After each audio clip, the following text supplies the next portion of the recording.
Hi everybody, I'm Jack, and this is Raw Tropical Living. Thanks for joining me today. Wednesday, it's hump day. You know, this time just keeps romping on by. Where has this year gone? This year is just like, I can't believe we're actually in the holidays and about to be done with 2017 in a couple of weeks. It's been a good year. Looking forward to 2018, but when you start getting a little bit older, you're like, slow these things down just a little bit. Anyhow, today I want to talk about individual nutrients on a raw food diet, food synergy. I do videos every day, so if you're not already subscribed to my channel, please hit that subscribe button now so you can come back and watch more. Then click on the little bell and check send notifications so you'll stay subscribed to the channel. This is an interesting one I'm going to do today. Sometimes I do them just like I try to think of new stuff to share. I think of new stuff to kind of make this my channel more understandable, and so you kind of just understand where I'm coming from. Once again, when you do videos every day, I've got a lot of videos out there, so when you just watch individual videos, you don't always get context on things. So I try to do videos as much as possible to kind of provide context on my thoughts on this lifestyle, on this way of eating. You know, a lot of it's just to be transparent, because I don't think I'm really for everybody. I get questions from people sometime and I'm like, yeah, I'm not sure, and this isn't any judgment of any sort, but I'm just like, yeah, I'm just not sure if you kind of quite get me or get how I do things. I mean, you know, like I'm definitely not going to be that one to say, I am the way, follow me, these other people are wrong. Good Lord, I'm not near that crazy. But I do have my certain ways of doing things, and like I say, a lot of times I'm just like, yeah, I get a question and I don't want to be dismissive or whatever, but I'm just like, that's just not of any interest to me. That's not the way I do things. That's not my approach. And I really don't want to go doing a whole lot of research and thinking for other people. In other words, like, it's kind of like, here's my approach, or here's how you do this specific task, and I give an outline of how I do it, just as an example. And then you're like, well, I want to do this task this way. Well, God bless you. No harm in that. There's many ways of solving problems, of getting things accomplished, but you go to somebody that has methods like that. So what we're talking about today when we come to food energy, I want to read something here. A lot of times also too, when I decide on a title and a subject for the day, I'll go Google, I'll go search YouTube, just to kind of gather some thoughts, see what some other thoughts are on there. And a lot of times I will find something that just succinctly explains my thoughts better than I can myself. And a lot of times I get on this one. This is nutritionfacts.org. Great site. Reductionism. If you've never heard of this word before, a lot of my basic philosophy, and one thing before I get started on this, it may sound sometimes, and I even catch myself doing that, like, well, don't you contradict yourself a lot, aren't you? Isn't that contradicting something that you said recently? Possibly, because I'm a seeker. I'm always, every day. Listen, my mind is open. My mind's open to change at any given moment. I'm taking, you know, in this day and age, I'm taking in data all day, every day. And I'm evaluating that data as I'm taking it in. So yes, it's like a machine that's upgrading, you know, or I'm continually getting more information, more data, and that changes my thoughts, that changes my processes. I'm not saying that everything I read makes me take a major shift or do something different, but yeah, I'm taking new stuff in every day. And also, like I say, I'm seeking, and I don't believe in black or white. There is gray area in there. So sometimes I will say something that I kind of think of it as a sort of an absolute, but yeah, there's exceptions in there. So let's talk about reductionism a little bit. And you can find a lot of this stuff. A lot of my philosophy comes from the book Whole by T. Colin Campbell. Great book.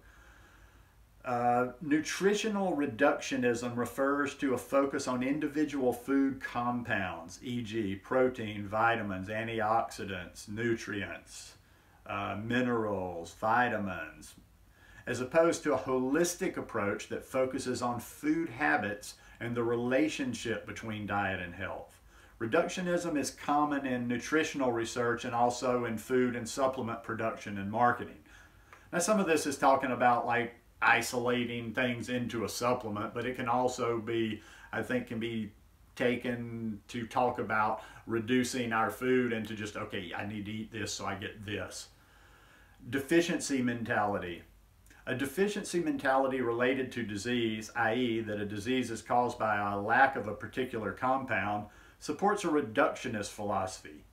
Okay, and true enough, diseases such as scurvy have been treated successfully with vitamin extracts. Thus, scientists and doctors are trained to find the magic bullet to cure a disease, an approach that is not successful in treating modern chronic diseases. Let's see, we'll read about this. We're not really talking about supplements here, but supplement industry. Another motivation for reductionism in nutrition research is that there are billions of dollars to be made in the supplement industry. At least 5,000 phytonutrients in plants have been discovered so far linked to the possibility of decreasing risk of major chronic diseases. The supplement industry can make money selling individual compounds. Whole foods do not offer the same profit potential. This is where we come to the term food synergy. Studies show that eating a variety of whole plant foods increases the positive nutritional benefits above the sum of the individual plant components. Let me read that again. Studies show that eating a variety of whole plant foods increases the positive nutritional benefits above the sum of the individual plant components. Ergo, I get these questions all the time. Well, what about this component? Or, you know, whatever it might be. Well, what about magnesium? Well, what about this? Well, what about that? Where are you getting that? To a large extent, it all goes back to, I feel like if I'm eating an appropriate amount of calories for my body size, my activity level, the type of food I'm eating, the climate I'm in, and that I'm getting a variety of these foods, and I'm making sure that I get a wide variety of these foods on a regular basis, that I'm going to be covered. But that's where you might say, well, you're kind of contradicting yourself, because there are some components that I worry about a little bit more than others that are trickier, but they're also not in the food, so they're trickier. I do supplement vitamin B12. Another nutrient I don't supplement, but I've been thinking about a lot lately is calcium. Whether I'm getting enough calcium on this plant-based diet, more specifically on the raw food part of it.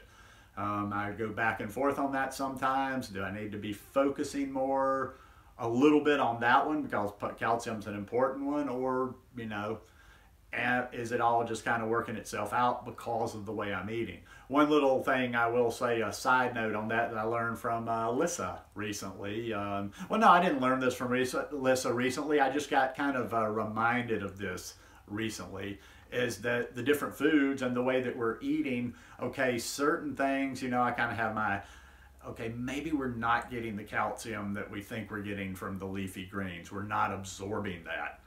So where are we getting it? Are we getting it from here? Are we getting it from there? Should we worry about this? But also too, she had a good point. When we're not eating meat, when we're not eating dairy, we're not, you know, that stuff leaches the calcium out of our bones. But I don't want to get off on calcium. That was just a little thing. So I do, mostly my approach is to eat a wide variety and not focus on these individual components. There are a few components that I do pay attention to. Like I say, the vitamin B12 is not even really, it's a bacteria.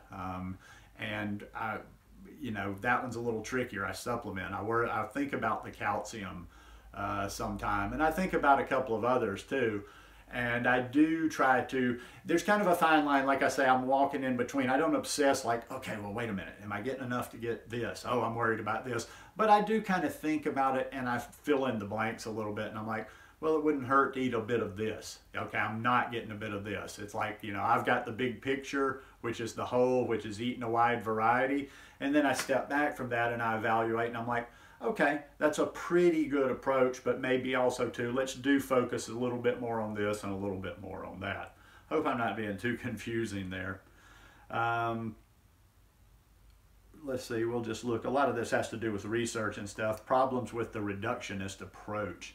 There are many examples showing the failure of the reductionist approach in nutritional research, including in over 100 studies led by T. Colin Campbell, The synergistic anti-cancer and antioxidant effects of fruits, vegetables, and beans consumed together are not duplicated with the consumption of isolated pill extracts from the same foods.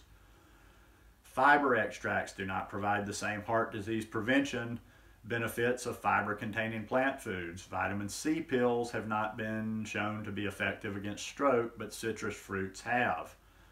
Beta-carotene extracts have been shown to worsen, not improve lung cancer, while beta-carotene containing plant foods have been shown to be protective. Curcumin extracted from the spice turmeric is not as effective as an anti-cancer and anti-inflammation agent as the whole spice. Broccoli sprouts have been effective targeting cancer stem cells, while broccoli sprouts extract has not. Blah, blah, blah. Resistant starch extracts and enriched foods have not shown the same anti-colon cancer properties as whole resistant starch containing plant foods. Vitamin E pills are not effective against asthma, but plant foods containing vitamin E may be. Which, like I say, some of that's neither here nor there, and it goes to supplementation and whatever, but that's just my thoughts on things. I see so many people that are struggling on this lifestyle. I really try to dig down in there. You know, I don't do necessarily the science stuff like, okay, well, this has this and blah, blah, blah, here's the component. I try to figure out what might be that one little trigger that helps that person get it, that helps that person get over that hump of struggling all the time. And just, I see so many people just confused and just basically chasing their tail out there. Because they have, I don't know, maybe they're just not honing their process and they're just watching anything and everything that pops up willy-nilly, and they'll watch this video and they're so reactionary. It's like, well, I watched this video and so said I might not be getting enough of blah, blah, blah because I'm not doing this. And then another person says this, and they're spinning around all day, and at the end of the day they're like, well, what do I do that? And they have 10 questions. Well, am I going to get this? Am I going to get that? When they haven't even come to a plant-based lifestyle yet, most of the time, or they're not doing very high raw. Maybe they're just basically eating plants. They're saying they want to go higher raw, but you can't chase every single thing like that. And what I'm trying to say is you can't, you know, like you'll drive yourself crazy if you start breaking down every individual nutritional component and going, oh my God, well, am I getting that? Well, then I have to eat this. And then you have to think every day. If you're going to think about that every day, like I've got to get everything, did I cover everything every day? You're going to be like, okay, well, maybe I had to have a beet today for this. I had to have 2 Brazil nuts for this. I had to have 2 pounds of leafy greens for this. I had to have this for this, and you would drive yourself nuts, and it wouldn't be very realistic. So, I'm kind of a middle of the road type guy. Trust the process, eat plenty of whole, good, fresh, plant-based foods, and you're going to mostly get what you need. Pay attention to some of the stuff that's more important, like the things I pay attention to a little bit more so than, even though I'm saying not focus on individual nutrients, is like I say, I focus on my B12. I pay attention to my calcium, magnesium, selenium, even iron, and what have you. But like I say, I'm just not going to obsess every day. And okay, did I get enough vitamin C today? Oh, did I get that vitamin A in there? It's a big picture thing. So look at the big picture instead of all the components. And it goes back to that same old saying, the whole is greater than the sum of its parts. Anyhow, hope this one helped a little bit. If you like it, please give me a thumbs up, and I'll see you tomorrow. Peace.